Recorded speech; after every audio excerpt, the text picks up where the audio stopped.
യേശുവിൻ വാഗ്ദാനമേ പാവനാത്മനേ, ജീവൻ നൽകുന്ന ചൈതന്യമേ പരിശുദ്ധാത്മാവേ.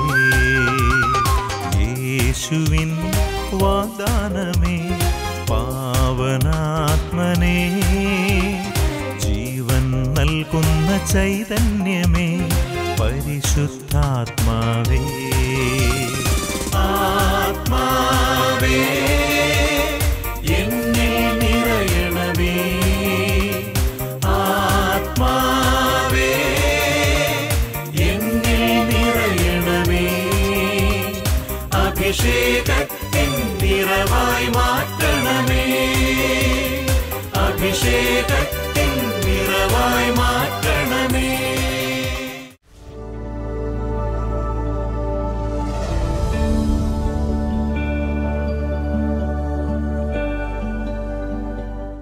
ക്രിസ്തുവിൻ്റെ മാംസവും ജീവനുമായ വചനം, ഇന്നും ജീവിക്കുന്ന തിരുവചനം.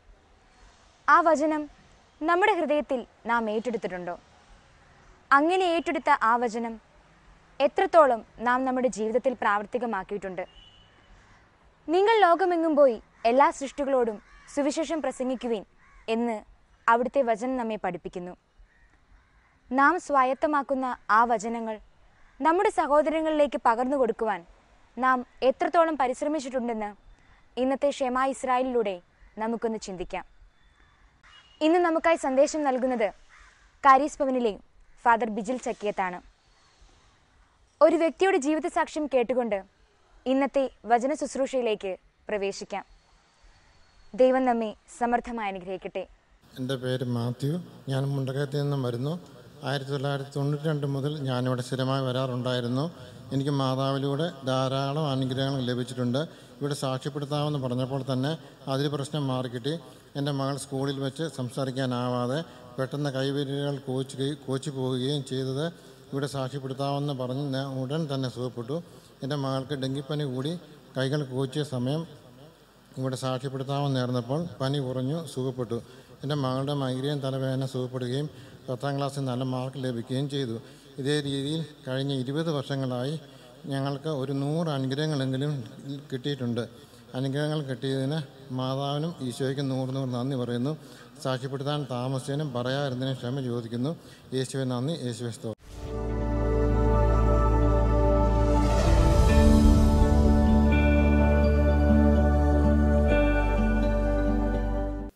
Praise the Lord, hallelujah. ഇന്നത്തെ ഷെമാ ഇസ്രായേൽ എപ്പിസോഡിലേക്ക് നിങ്ങളെവരെയും വലിയ സ്നേഹത്തോടെ യേശുവിൻ്റെ നാമത്തിൽ സ്വാഗതം ചെയ്യുന്നു. ഇന്ന് കർത്താവ് നമുക്ക് തന്നിരിക്കുന്ന വചനം വളരെ ശക്തമായ ഭാഷയിൽ ചില കാര്യങ്ങൾ ദൈവത്തിൻ്റെ ആത്മാവ് ഈ വചനത്തിലൂടെ സംസാരിക്കാൻ ആഗ്രഹിക്കുന്നുകൊണ്ടാണ്. വചനം ഇതാണ്: യോഹന്നാൻ്റെ 2-ാമത്തെ ലേഖനം, അതിൻ്റെ 7-ാമത്തെ തിരുവചനം. 2-ാമത്തെ ലേഖനത്തിൽ ഒറ്റ അധ്യായമുള്ളൂ, അതുകൊണ്ട് അധ്യായം 1 എന്ന് വേണമെങ്കിൽ പറയാം. 7-ാമത്തെ തിരുവചനം: വളരെയധികം വഞ്ചകർ ലോകത്തിലേക്ക് ഇറങ്ങിയിട്ടുണ്ട്. യേശുക്രിസ്തു മനുഷ്യ ശരീരം ധരിച്ചു എന്ന് സമ്മതിക്കാത്തവരാണ് അവർ. ഇങ്ങനെ ഉള്ളവനാണ് വഞ്ചകനും അന്തിക്രിസ്തുവും. കൃത്യമായിട്ട് വചനം പഠിപ്പിക്കുകയാണ്. വളരെയധികം വഞ്ചകർ ലോകത്തിലേക്ക് ഇറങ്ങിയിട്ടുണ്ട്. അവരുടെ പ്രത്യേകത പറയുകയാണ്, യേശുക്രിസ്തു മനുഷ്യ ശരീരം ധരിച്ചുവെന്ന് സമ്മതിക്കാത്തവരാണ് അവർ. ഇങ്ങനെയുള്ളവനാണ് വഞ്ചകനും അന്തിക്രിസ്തുവും. ആൻറ്റിക്രൈസ്റ്റ്, അന്തിക്രിസ്തുവും. ഇവിടെ ഒരു പ്രത്യേകത നമ്മൾ ശ്രദ്ധിക്കേണ്ട ഒരു കാര്യം, പലപ്പോഴും യേശു ദൈവത്തിൻ്റെ വചനം മാംസം ധരിച്ച് ഈ ലോകത്തിലേക്ക് വന്നതാണ് എന്ന് വിശ്വസിക്കാൻ അനേകർക്ക് പറ്റിയിട്ടില്ല, പറ്റുന്നുമില്ല. അതിനെ ധിക്കരിക്കുന്നവരുണ്ട്. യേശുക്രിസ്തുവിനെ വെറും പ്രവാചകനായി ഗണിക്കുന്നവരുണ്ട്. എങ്ങനെയാണ് ദൈവത്തിന് മാംസം ധരിച്ച് മനുഷ്യനാകാൻ പറ്റുക എന്ന് ചോദിക്കുന്നവരുണ്ട്. ചില ബുദ്ധി കൊണ്ട് ചോദിക്കാറുണ്ട്, എങ്ങനെയാ ദൈവത്തിന് മനുഷ്യനാകാൻ പറ്റുക? നടക്കുന്ന കാര്യമാണ് ദൈവം മനുഷ്യനെ അവതരിക്കുക എന്ന് പറഞ്ഞാൽ പറ്റുന്ന കാര്യമാണ്. ബുദ്ധി കൊണ്ട് ചിന്തിച്ചാൽ പറ്റാത്ത കാര്യമാണ്. എന്നാൽ സ്നേഹത്തിൽ വിശ്വാസത്തിൽ അംഗീകരിക്കുമ്പോൾ അത് സാധ്യമാകുന്ന കാര്യമാണ്. നമ്മൾ പലതും ബുദ്ധി കൊണ്ട് അളക്കുന്നതുകൊണ്ടാണ്, ബുദ്ധി കൊണ്ട് മനസ്സിലാക്കാൻ ശ്രമിക്കുന്നത് കൊണ്ടാണ് ഒത്തിരിയേറെ ആത്മീയ രഹസ്യങ്ങൾ നമുക്ക് ഉൾക്കൊള്ളാനും മനസ്സിലാക്കാനും സ്വീകരിക്കാനും അതിൻ്റെ അനുഗ്രഹങ്ങൾ പ്രാപിക്കാനും പറ്റാതെ പോകുന്നത്.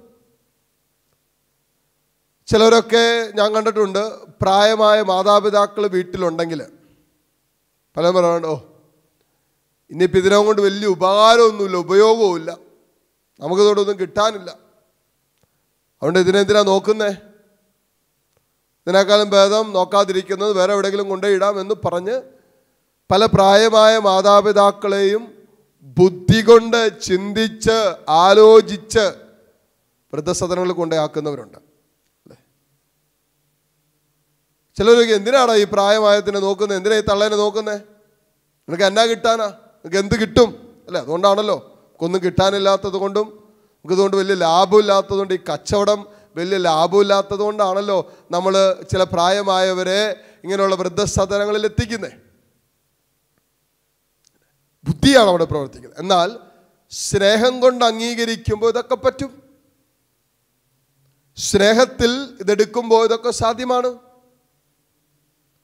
പ്രായമായ മാതാപിതാക്കളെ ഭവനത്തിൽ അവരിൽ നിന്ന് ഇനി ഒന്നും കിട്ടാനില്ലെങ്കിലും അവരെ നോക്കാനും അവരെ പരിപാലിക്കാനും അവരെ സ്നേഹിക്കേണ്ടതുപോലെ സ്നേഹിക്കാനും കരുതാനൊക്കെ സ്നേഹത്തിൽ അത് പറ്റും. ബുദ്ധി കൊണ്ട് ചിന്തിച്ചാൽ പറ്റുകയില്ല. ബുദ്ധി കൊണ്ട് ചിന്തിച്ചാൽ നടക്കാത്ത പല കാര്യങ്ങളും പ്രിയപ്പെട്ടവരെ സ്നേഹത്തിൽ നമുക്ക് സാധ്യമാണ്, സ്നേഹിക്കുന്നവർക്ക് സാധ്യമാണ്. ഇവിടെ വചനം നമ്മളെ പഠിപ്പിക്കുകയാണ്, യേശുക്രിസ്തു മാംസം ധരിച്ചു വന്ന ദൈവത്തിൻ്റെ പുത്രനാണെന്ന് വിശ്വസിക്കാത്തവനാണ് വഞ്ചകൻ എന്ന് വിളിക്കുന്നത്. വഞ്ചകൻ ഇങ്ങനെ തുടങ്ങുന്ന തന്നെ, വളരെയധികം വഞ്ചകർ ലോകത്തിലേക്ക് ഇറങ്ങിയിട്ടുണ്ട്. അപ്പോൾ ഈ വഞ്ചനയിൽ നമ്മൾ പെടരുത്. വചനം വളരെ കൃത്യമായിട്ട് നമുക്ക് പറഞ്ഞു തരുന്ന വലിയൊരു ആത്മീയ രഹസ്യമാണ്. യേശു ക്രിസ്തു മനുഷ്യ ശരീരം ധരിച്ചു എന്ന് സമ്മതിക്കാത്തവരാണ് ഈ വഞ്ചകർ. ഈ വഞ്ചനയിൽ പെട്ടുപോകരുത്. ഒരു വഞ്ചനയാണ്, പിശാചിൻ്റെ ഏറ്റവും വലിയ വഞ്ചനയത്. യേശു ക്രിസ്തു മാംസം ധരിച്ച് മനുഷ്യരൂപം ധരിച്ച് ഈ ലോകത്തിലേക്ക് വന്നെന്നും ചരിത്രത്തിൽ അവതരിച്ചെന്നും ചരിത്രത്തെ AD എന്നും BC എന്നും രണ്ടായി വിഭജിച്ചുവെന്നും, ഒരു ചരിത്രത്തെ വിഭജിച്ചവൻ നിന്റെ ജീവിതത്തിൻ്റെ ചരിത്രത്തെയും വിഭജിക്കാൻ കരുത്തുള്ളവനാണെന്നും, അവൻ ചരിത്രത്തിൽ അവതരിച്ച് ലോകത്തിൽ ജീവിച്ച് ലാസറിനെ ഉയർപ്പിച്ചുവെന്നും തളർവാദ രോഗിയെ സുഖപ്പെടുത്തിയെന്നും അന്ധന് കാഴ്ച നൽകിയെന്നുള്ള ചരിത്ര സത്യത്തെ, മനുഷ്യനായി അവതരിച്ചു എന്നുള്ള സത്യത്തെ നിഷേധിക്കുന്നവൻ വഞ്ചകനാണെന്ന് ദൈവത്തിൻ്റെ വചനം പഠിപ്പിക്കുക.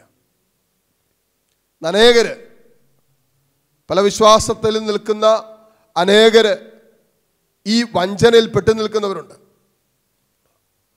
യേശുക്രിസ്തു മാംസം ധരിച്ചു ദൈവമായിരുന്നിട്ടും, ഫിലിപ്പിയർക്ക് എഴുതിയ ലേഖനം 2-ാം അധ്യായത്തിൻ്റെ ഇതിവൃത്തം എന്ന് പറയുന്നത്, അതിൻ്റെ സന്ദേശം എന്ന് പറഞ്ഞാൽ അവൻ ദൈവമായിരുന്നിട്ടും, കണ്ടോ ദൈവത്തിന് എങ്ങനെ മനുഷ്യനാകാൻ പറ്റുമെന്ന് ചോദിക്കുന്നത്. അപ്പോൾ വചനം പഠിപ്പിക്കുന്നു, ദൈവം തന്നെ സംസാരിക്കുന്നു, അവൻ ദൈവമായിരുന്നിട്ടും. അപ്പോൾ തൻ്റെ ദൈവത്തോടുള്ള സമാനത നിലനിർത്തേണ്ടത് ഒരു കാര്യമായി പരിഗണിക്കാതെ തന്നെ ശൂന്യനാക്കി ദാസന്റെ രൂപം സ്വീകരിച്ച് മനുഷ്യനായി നമ്മിൽ ഒരുവനായി. എന്തിനാ?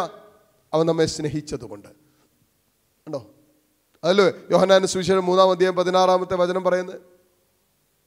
നമുക്ക് നിത്യജീവൻ ഉണ്ടാകാൻ വേണ്ടി സ്വന്തം പുത്രനെ ലോകത്തിലേക്ക് അയച്ചു, അവനെ ശിക്ഷയ്ക്ക് വിധിച്ചു. എന്തിനാ? നമ്മളെ രക്ഷിക്കാൻ വേണ്ടി. എന്തുകൊണ്ടാ? തൻ്റെ സ്നേഹം, പിതാവിൻ്റെ സ്നേഹം അത് നിർബന്ധിച്ചു. ഈ സ്നേഹത്തിൽ നമ്മൾ ചില കാര്യങ്ങൾ നോക്കിക്കാണാൻ തുടങ്ങുമ്പോൾ ഈ ബുദ്ധി കൊണ്ട് മനസ്സിലാക്കാൻ പറ്റാത്തതിൻ്റെ ആത്മീയ രഹസ്യങ്ങൾ ദൈവത്തിൻ്റെ പരിശുദ്ധാത്മാവ് നമ്മുടെ ഹൃദയത്തിൽ വെളിപ്പെടുത്തി തരും. ഹല്ലേലൂയ. അതുകൊണ്ട് അവർ ഒത്തിരി വഞ്ചകർ ഇറങ്ങിയിട്ടുണ്ട്. എന്നതായി വഞ്ചന? എന്നാ വഞ്ചന? യേശു ക്രിസ്തു മനുഷ്യ ശരീരം ധരിച്ചുവെന്ന് വിശ്വസിക്കാൻ പറ്റാത്ത വിധത്തിൽ നിന്റെ ജീവിതത്തെ അടച്ചുകളെ. ഇതിനാണ് അന്തിക്രിസ്തു എന്ന് പറഞ്ഞ്, എഗെയിൻസ്റ്റ് ക്രൈസ്റ്റ്, ആന്റി ക്രൈസ്റ്റ്, ക്രിസ്തുവിനെതിരായിട്ട് നിൽക്കുന്നത്. ഇന്നുമുണ്ട് ഒത്തിരി പേര്. എങ്ങനെ ദൈവത്തിന് മനുഷ്യനാകാൻ പറ്റും? എങ്ങനെ ദൈവത്തിന് അപ്പമാകാൻ പറ്റും? എങ്ങനെ ദൈവത്തിന് മനുഷ്യനാകാൻ പറ്റും? എങ്ങനെ ദൈവത്തിന് അപ്പമാകാൻ പറ്റും? എങ്ങനെ ദൈവത്തിന് ഈ അപ്പത്തിൻ്റെ ഉള്ളിൽ അപ്പത്തിൻ്റെ രൂപത്തിന് മാറ്റമില്ലാതെ? ബുദ്ധിമുട്ട് അങ്ങനെയാണല്ലോ നമ്മൾ ചിന്തിക്കുന്നത്. ഈ അപ്പത്തിൻ്റെ രൂപത്തിന് മാറ്റമില്ലല്ലോ, സ്വഭാവത്തിന് മാറ്റമില്ലല്ലോ, ആകൃതിക്കൊന്നും മാറ്റമുണ്ടാകുന്നില്ലല്ലോ. ഈ മാറ്റമില്ലാതെ എങ്ങനെ ദൈവത്തിന് തൻ്റെ സാന്നിധ്യം ഈ അപ്പത്തിൽ ഉൾക്കൊള്ളിക്കാൻ പറ്റും? എങ്ങനെയാണ് ഈ അപ്പം യേശുവിൻ്റെ ശരീരവും രക്തവുമായിട്ട് മാറുന്നത്? ബുദ്ധി കൊണ്ട് ചോദിക്കാവുന്ന ചോദ്യമല്ലേ? പുറപ്പാടിൻ്റെ പുസ്തകം 3-ാം അധ്യായത്തിൽ നമ്മൾ കാണുന്നുണ്ട്, മോശയ്ക്ക് മലമുകളിൽ വെച്ച് ദൈവം പ്രത്യക്ഷപ്പെടുന്ന ഒരു സംഭവം, അതായത് ഒരു ദൈവാനുഭവം നൽകുന്നു. അവിടെ ഇങ്ങനെയാണ് എഴുതി വെച്ചിരിക്കുന്നത്. ഈ ദൈവാനുഭവം വെളിപ്പെടുത്തുന്നത് ഇങ്ങനെയാണ്: ഒരു മുൾപ്പടർപ്പിൽ അഗ്നിയായിട്ടാണ് ദൈവം തൻ്റെ സാന്നിധ്യം വെളിപ്പെടുത്തുന്നത്. പഴയ നിയമത്തിൽ അഗ്നിയായിട്ടും ഒക്കെയാണ് ദൈവം തൻ്റെ സാന്നിധ്യം വെളിപ്പെടുത്തിക്കൊണ്ടിരുന്നത്. മേഘമായിട്ടൊക്കെയാണ് സാന്നിധ്യം വെളിപ്പെടുത്തുന്നത്. കാരണം പഴയ നിയമത്തിൽ ദൈവത്തെ ആരും കണ്ടിട്ടില്ല. പക്ഷെ പുതിയ നിയമത്തിലേക്ക് വന്നപ്പോൾ ദൈവത്തെ നമ്മൾ മുഖാമുഖം കണ്ടു യേശു ക്രിസ്തുവിൽ. അതുകൊണ്ടാണ് പഴയ നിയമത്തിൽ ഒന്നിൻ്റെയും പ്രതിമ ഉണ്ടാക്കരുതെന്ന് പറഞ്ഞത്. കാരണം കാണാത്ത ഒന്നിൻ്റെ എങ്ങനെ പ്രതിമ ഉണ്ടാക്കാൻ പറ്റും? അപ്പൊ ദൈവം തൻ്റെ സാന്നിധ്യം വെളിപ്പെടുത്തിയ ഒരു മുൾപ്പടർപ്പിലാണ്. എങ്ങനെ? അഗ്നിയിൽ. അഗ്നി ഒരു മുൾപ്പടർപ്പിൽ വെളിപ്പെടുമ്പോൾ സ്വാഭാവികമായിട്ടും ആ മുൾപ്പടർപ്പ് കത്തിച്ചാമ്പലാകണം അല്ലേ? മുൾപ്പടർപ്പ് നമ്മുടെ വീടിന് തീ പിടിച്ചാൽ തന്നെ കത്തിപ്പോവും. വലിയ ബിൽഡിങ്ങുകൾ കത്തി, ഈ ദിവസങ്ങളൊക്കെ പത്രങ്ങളൊക്കെ നമ്മൾ പലയിടത്തും വായിക്കുന്നുണ്ട്, കമ്പനികൾ കത്തിച്ചാമ്പലാകുന്നു, ഭവനങ്ങൾ കത്തിച്ചാമ്പലാകുന്നു. അത് തീപിടുത്തം അല്ലേ? ഉണങ്ങി നിൽക്കാത്ത പച്ച പോലും കത്തും തീപിടിച്ച് കഴിയുമ്പോൾ. അങ്ങനെ കത്തിക്കൊണ്ടിരുന്നിട്ട് എന്നിട്ട് കൂടിച്ചേർന്നു. എന്നാൽ മുൾപ്പടർപ്പ് കത്തി എരിയുന്നില്ല. പക്ഷേ അതിൻ്റെ സ്വാഭാവികമായ അവസ്ഥയ്ക്ക് മാറ്റമില്ലാതെ തന്നെ അഗ്നി ഒരു വസ്തുവിൽ കടന്നു വരുമ്പോൾ അതിൻ്റെ സ്വാഭാവികമായ അവസ്ഥയ്ക്ക് മാറ്റമുണ്ടാക്കേണ്ട അഗ്നി അതിൻ്റെ സ്വാഭാവികമായ പ്രവൃത്തിക്കോ അവസ്ഥയ്ക്കോ മുൾപ്പടർപ്പിനോ കത്തി എരിയിക്കാതെ തന്നെ ദൈവം തൻ്റെ സാന്നിധ്യം അതിൽ ഉൾക്കൊള്ളിച്ചെങ്കിൽ അതേ ദൈവത്തിന്, അവൻ വിചാരിച്ചാൽ എല്ലാം സാധ്യമാകുന്ന ദൈവത്തിന് തൻ്റെ സാന്നിധ്യത്തെ ഒരു മനുഷ്യനിലേക്ക് ചുരുക്കാൻ ദൈവത്തിന് പറ്റും. അതേ ദൈവത്തിന് തൻ്റെ മഹത്വത്തെ വീണ്ടും ലഘൂകരിച്ച് ഒരപ്പത്തിൽ അവശേഷിപ്പിക്കാൻ ദൈവത്തിന് സാധ്യമാണ്. ദൈവം വിചാരിച്ച നടക്കും. നമ്മുടെ ബുദ്ധി വിചാരിച്ച ചിലപ്പോൾ നടന്നെന്ന് വരികയില്ല അല്ലേ? നിങ്ങളൊന്ന് ആലോചിച്ച് നോക്കിയേ, ബുദ്ധി കൊണ്ട് ചിന്തിച്ചാൽ നടക്കുന്ന കാര്യമാണോ? സഭയിൽ, കത്തോലിക്ക സഭയിൽ 50 വർഷം, 40 വർഷം, 25 വർഷം, 10 വർഷം, 15 വർഷമൊക്കെ വിശുദ്ധ കുർബാന മാത്രം ഭക്ഷണമായി ഭക്ഷിച്ച് ജീവിച്ച വിശുദ്ധരുണ്ട്. അടിച്ചു നോക്ക്, നിങ്ങൾ അടിച്ചു നോക്ക്. യൂട്യൂബൊക്കെ സെർച്ച് ചെയ്യുന്നല്ലേ, യൂട്യൂബിൽ സെർച്ച് ചെയ്ത് നോക്ക്. വിശുദ്ധ കുർബാന മാത്രം ഭക്ഷിച്ച് ജീവിച്ച വിശുദ്ധര് അടിക്കുമ്പോൾ വരും.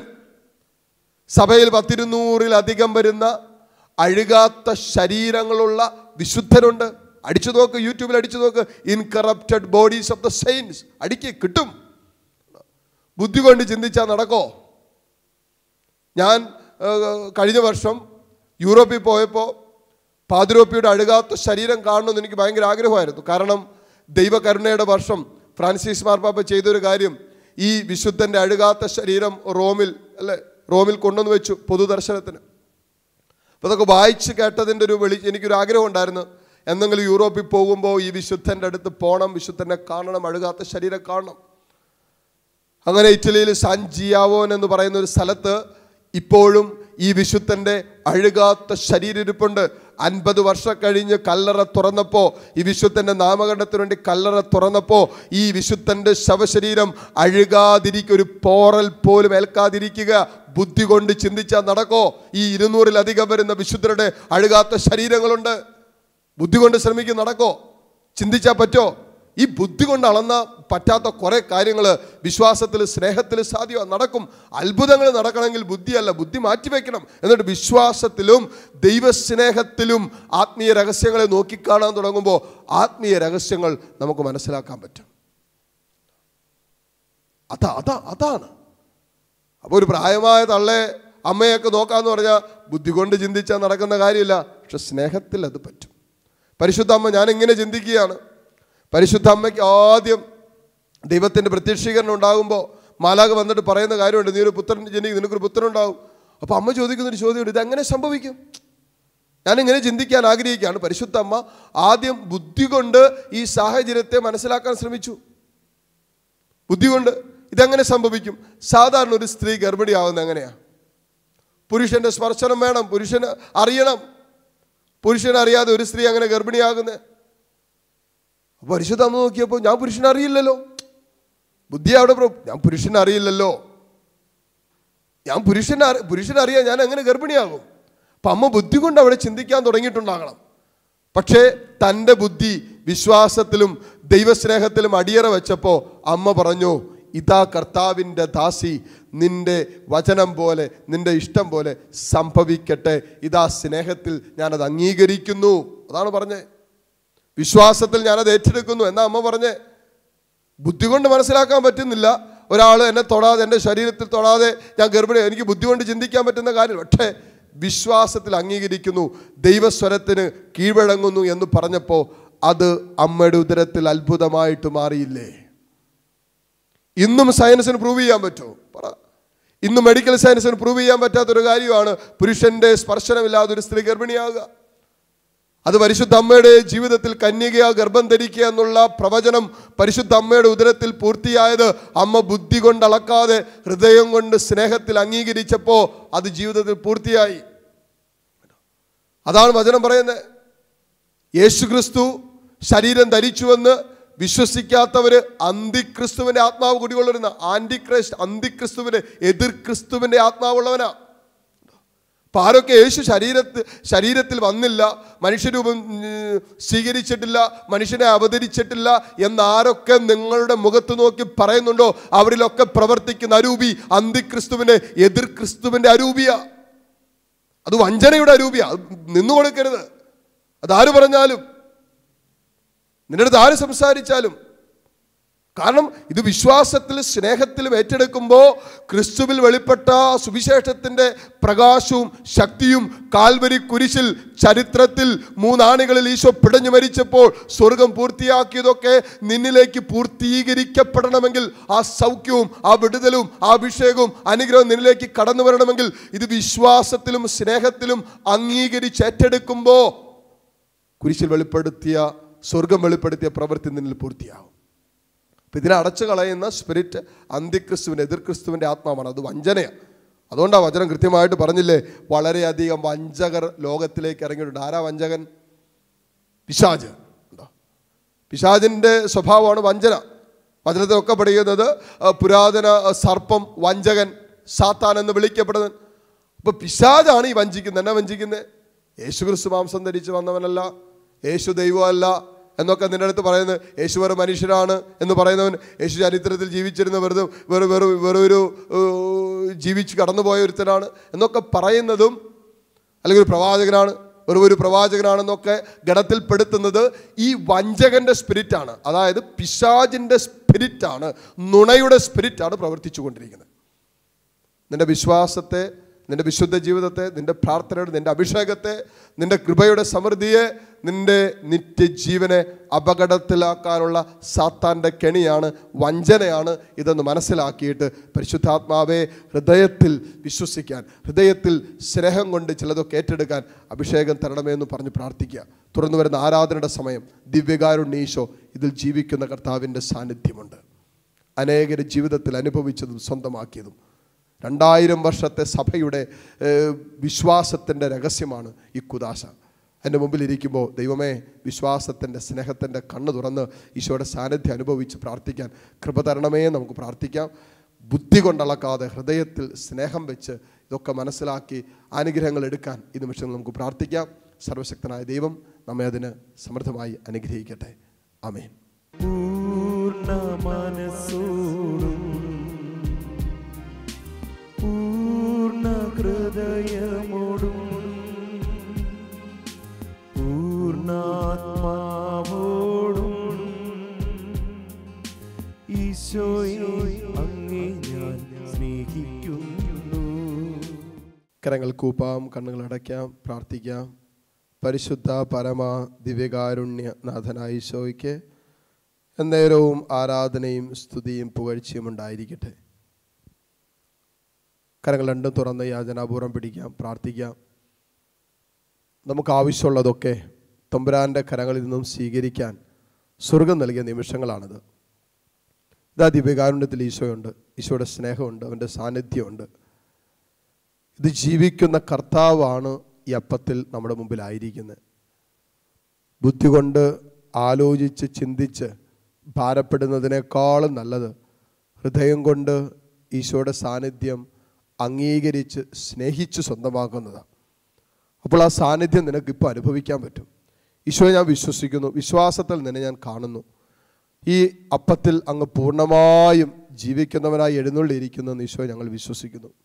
അത് ഹൃദയം കൊണ്ട് അങ്ങോട്ട് എടുത്ത് ആ കർത്താവ് തരുന്ന സൗഖ്യം, ആ സാന്നിധ്യം നമുക്ക് തരുന്ന വിടുതൽ, ആ സാന്നിധ്യം നമുക്ക് തരുന്ന വിശുദ്ധീകരണം, ഈശോയുടെ സാന്നിധ്യം നമുക്ക് തരുന്ന ആത്മരക്ഷ, ഇത് ജീവിക്കുന്ന ദൈവത്തിൻ്റെ, ജീവനുള്ള ദൈവത്തിൻ്റെ നിത്യജീവൻ്റെ അപ്പമാണെന്നല്ലേ പറഞ്ഞ്.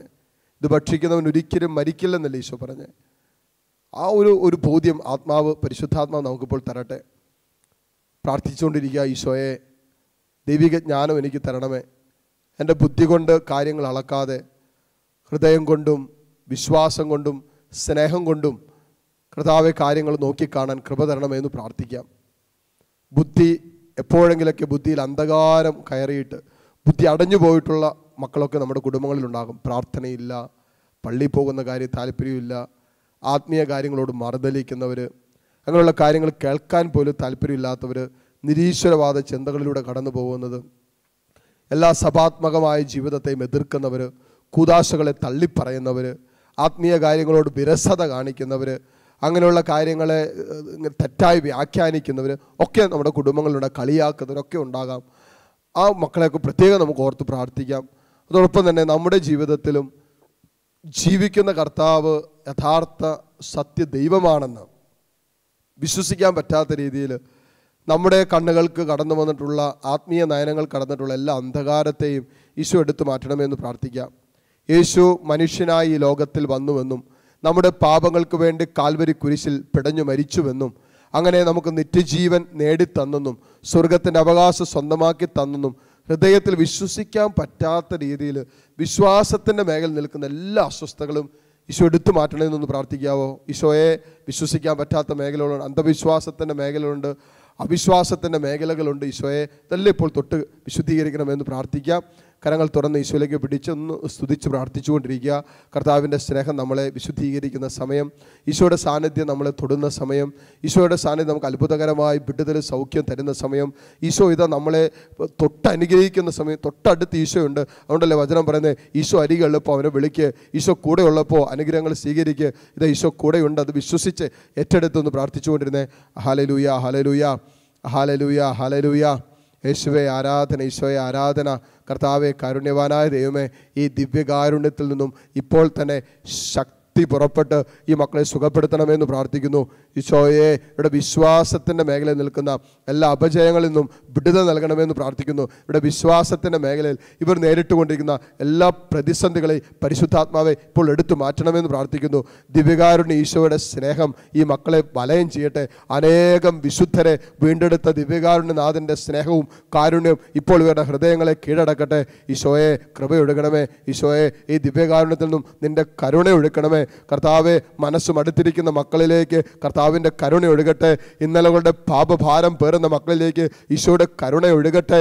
ഈശോയെ ദിവ്യകാരുണ്യത്തിൽ നിന്നും അത്ഭുതകരമായ ശക്തി ഇപ്പോൾ പ്രകടമാകട്ടെ, അഭിഷേകമായിട്ട് വരട്ടെ. Hallelujah, hallelujah, hallelujah. യേശുവേ ആരാധന ആരാധന ആരാധന. ദൈവമേ, പൗരോഹിത്യത്തിൽ എനിക്ക് തന്നിരിക്കുന്ന അധികാരത്തിൻ്റെ കീഴിൽ നിന്നുകൊണ്ട് എല്ലാ തിന്മയുടെ സ്വാധീനങ്ങളെയും ഇപ്പോൾ അഴിച്ചു പ്രാർത്ഥിക്കുന്നു. വിശ്വാസത്തിൻ്റെ മേഖലയിൽ നിൽക്കുന്ന സാത്താൻ ഉയർത്തിയ എല്ലാ കെട്ടുകളും എല്ലാ തടസ്സങ്ങളും ഈശോ ദൈവമാണെന്ന് വിശ്വസിക്കുന്നതിന്, ഈശോ ഈ അപ്പത്തിൽ ജീവനോടെ ഉണ്ടെന്ന് വിശ്വസിക്കാൻ പറ്റാത്ത രീതിയിൽ മനസ്സടഞ്ഞു പോയിട്ടുള്ള എല്ലാ മക്കളും യേശുവിൻ്റെ നാമത്തിൽ ഇപ്പോൾ തുറക്കപ്പെടട്ടെ എന്ന് പ്രാർത്ഥിക്കുന്നു. എല്ലാ തിന്മയുടെ കെട്ടുകൾ അഴിക്കട്ടെ, എല്ലാ പിശാചിൻ്റെ ബന്ധന കെട്ടുകളും ഇപ്പോൾ അഴിഞ്ഞു പോകട്ടെ. Hallelujah hallelujah hallelujah. യേശുവേ ആരാധന, ഈശോയെ ആരാധന. Hallelujah hallelujah. കരങ്ങൾ കൂപ്പി ശിരസ് നമിക്കാം.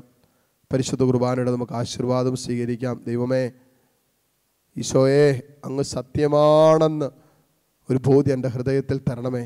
പരിശുദ്ധാത്മാവേ, ഈ ആശീർവാദത്തിൻ്റെ സമയത്ത് ആ ഒരു കൃപയിലേക്ക് ഒഴുക്കണമേ എന്ന് പ്രാർത്ഥിച്ചുകൊണ്ട് ഈശോയുടെ ആശീർവാദം നമുക്കിപ്പോൾ സ്വീകരിക്കാം. പരിശുദ്ധ പരമകാരുണ്യമേ